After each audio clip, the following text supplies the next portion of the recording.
Good afternoon, everyone. My name is Trisha Altiche, your today's reporter. On our previous lesson, we discussed about the present value of deferred annuity, which was discussed by Rodel. Today, we are now in Chapter 4 entitled Amortization and Sinking Funds, and the first lesson here in Chapter 4 was amortization. So without further ado, let's start. Amortization. It is a method of repaying an interest-bearing debt by a series of equal payments at the expected time interval. Meaning to say, amortization is a loan. So in Tagalog, itong amortization na to is hulugan siya. Or should I say, babayaran siya ng hulugan. Here's the formula that we are going to use. The first one is A is equals to R times 1 minus the quantity of 1 plus I raised to negative N over I, and R is equals to A times I over 1 minus the quantity of 1 plus I raised to negative N.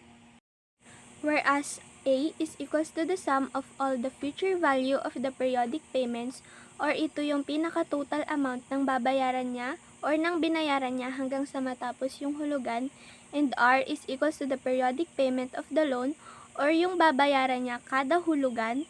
I is equals to the periodic interest rate or yung J over M, and N is equals to the total number of period or T times M. Let's go back here sa ating formula.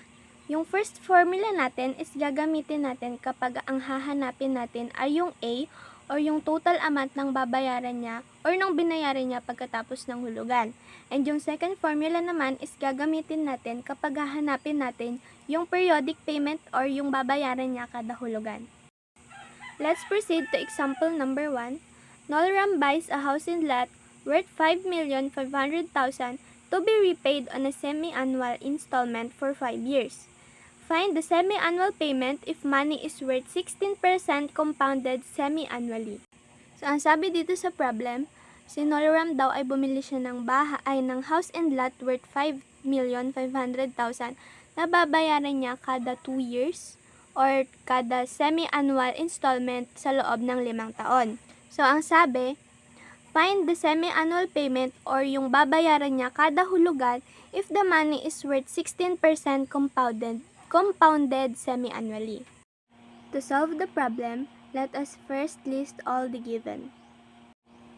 So, ang A natin is 5,500,000 since ito yung pinaka-total amount ng house and lot na binili niya. And yung time natin or yung T is equals to 5 years kasi babayaran niya yung buong 5,500,000 na yon sa loob ng 5 years. Ang M natin is 2 because babayaran niya na in a semi-annual installment, and J is equals to 16% or 0.16. So to solve for I, let us divide J and M, which is 0.16 divided by 2, and it is equal to 0.08. And N is equals to 10, we just need to multiply T times M, which is 5 times 2, and it is equals to 10. Since meron na tayong given, let us now move on to our solution. The formula that we are going to use is R is equals to A times I over 1 minus the quantity of 1 plus I raised to negative N, kasi yung hinahanap natin is yung periodic payment or yung babayaran niya kada hulugan. Therefore, R is equals to 5,500,000 times 0.08 over 1 minus 1 plus 0.08 raised to negative 10.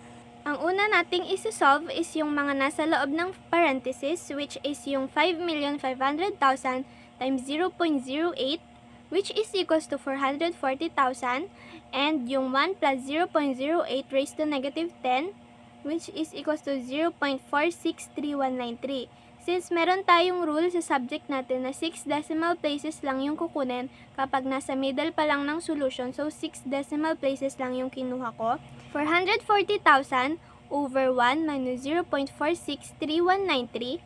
Ang next naman nating isosolve is yung 1 minus 0.463193 natin, which is yung nasa denominator. So 440,000 over 0.536807 na siya because yun yung difference nung nasa denominator natin kanina.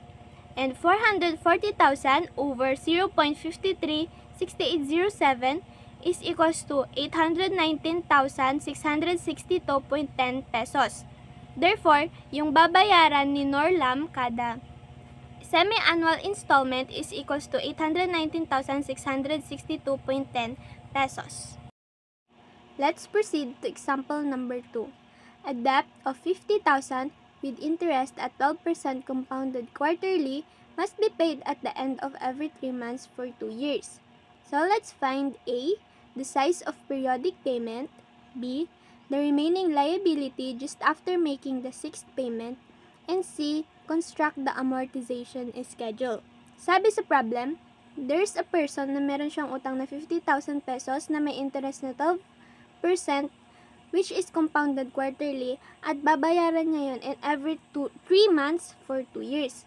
Ang hahanapin natin is A, yung periodic payment or yung babayaran niya kada hulugan, B, yung matitirang balance niya pagkatapos niyang magbayad ng 6th payment, and C, magko-construct tayo ng isang amortization schedule.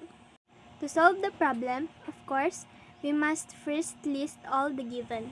Ang A natin is equals to 50,000 pesos since yun yung pinaka-total ng utang niya, and J is equals to 12% or 0.12, and M is equals to 4 because it is compounded quarterly, and T is equals to 2 years because yung utang niya na yun is babayaran niya after 2 years. So let's solve for the I, which is 0.12 over M or divided by 4, which is equals to 0.03, and yung N natin, which is 4 times 2 or yung M times T, which is equals to 8. And now, meron na tayong given. Let us proceed to the solution. According sa problem, ang una nating hahanapin ay ang periodic payment or yung R. So, ang gagamitin nating formula is R is equals to A times I over 1 minus 1 plus I raised to negative N. Substituting the given to the formula, R is equals to 50,000 times 0.03 over 1 minus 1 plus 0.03 raised to negative 8. So, gaya ng sa example number 1 kanina, una natin munang isusolve is yung nasa loob ng parenthesis. So, magiging 1,500 over 1 minus 0.784909 na siya. And next is ipagsusubtract natin yung nasa denominator natin, which is yung 1 minus 0.784909. So, magiging 1,500 over 0.21, 5091 na siya, and let us divide them. So, ang magiging total ng periodic payment natin is 7,122.82. Therefore, yun yung babayaran niya at the end of every 3 months for 2 years. Next is letter B. Hahanapin natin ngayon yung matitirang balance niya after the 6th payment. So, ang una natin gagawin is gagawa tayo ng cash flow diagram. So, ayan siya, nasa taas. Kung mapapansin nyo, merong mga letter R sa taas. So, ang ibig sabihin ng R natin is ang periodic payment. So, sabi diba sa problem, hahanapin natin yung matitirang balance niya after the 6th payment. So, makikita nyo, 6 yung R sa taas. Ibig sabihin, nakapayat na siya ng periodic payment niya ng 6 times. And kung mapapansin nyo rin, yung pagitan ng mga nandyan sa years is 3. Kasi diba, babayaran niya yung utang niya at the end of every 3 months in a year. Maybe you are wondering kung bakit A na yung nakalagay na formula dyan sa solution natin. It is because para makuha natin yung liability niya after the 6th payment, kailangan nating kunin yung total amount nung natitira niyang balance. So, kung bibilangin natin yung every 3 months sa loob ng 2 years, so meron siyang 8 periods. And sabi, nabayaran niya na yung 6th or nakatapos na siya ng 6th payment, therefore, may natitira pang 2 payments.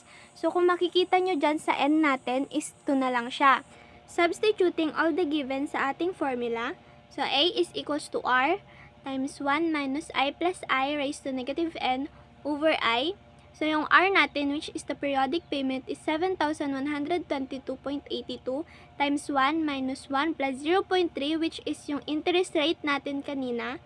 And negative, raised to negative 2 na siya, since sabi ko kanina, nabayaran niya na yung 6 payments and may natitira pang dalawang payments. So, yun yung magiging N natin over 0.03. So, always remember na kapag magsusolve tayo, kailangan na muna nating unahin yung mga nasa loob ng parenthesis. So, to make the solution shorter na, so yung 1 minus 1 plus 0.03 raised to negative 2 over 0.03 is equals to 1.913467. So, imumultiply na natin ngayon yung periodic payment natin na 7,122.82. Therefore, ang magiging remaining liability niya after the 6th payment is 13,629.28. And lastly, sa letter C natin, gagawa tayo ng amortization schedule. In creating an amortization schedule, we have here the period, balance, payment, interest paid, and payment for principal. Kung mapapansin nyo dyan sa period, merong 8 kasi 'di ba sabi ko kanina meron tayong 8 periods because pagbabayad siya at the end of every 3 months for 2 years. So kung bibilangin mo yon, meron siyang 8 period. And yung first balance niya is 50,000, which is yun yung pinaka-total amount ng babayaran niya. And yung payment, which is yung 7,122.82 or yung periodic payment niya or yung letter R. And yung sa interest paid, which is yung kabuuang interest na babayaran niya.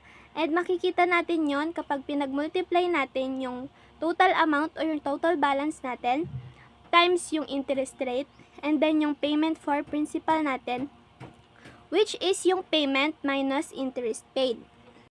So, ayan siya. And para makuha natin yung dun sa period 2 natin, kailangan nating i-deduct yung dun sa balance natin sa from the first period and dun sa payment for principal natin sa first period. So, it will be equal to 44,377.18 and yung periodic payment natin na 7,122.82 and yung interest paid natin will be 1,331.31 kasi yung 8 times I natin which is yung 44,377.18 plus yung interest rate natin kanina na 0.03 will be equal to 1,331.31. So, sa last is yung payment for principal natin. Meron tayong 5,791.50 kasi pagmaminus lang natin yung payment natin or yung periodic payment minus yung interest paid. Just repeat the same process hanggang makaabot ng period 8. So, ito na siya sa kabuuan. Just repeat the process and always remember na kapag each period, magbe-base ka doon sa new balance na nakuha mo. And yung interest rate natin is always 0.03 kasi yun yung interest rate from the problem. And to check kung tama yung nagawa nating amortization schedule, di ba kanina, after the 6th payment, kinuha natin yung natitirang balance niya. So, kung titignan natin dyan sa period number 7, ang natitirang balance na lang niya is 13,629.30 which is same doon sa nakuha natin sa letter B kanina. Nagkatalo lang sa decimal places kasi yung kinuhang decimal places doon sa nauna is 6 decimal places lang. That's where our discussion ends. I hope you learned something from our today's lesson.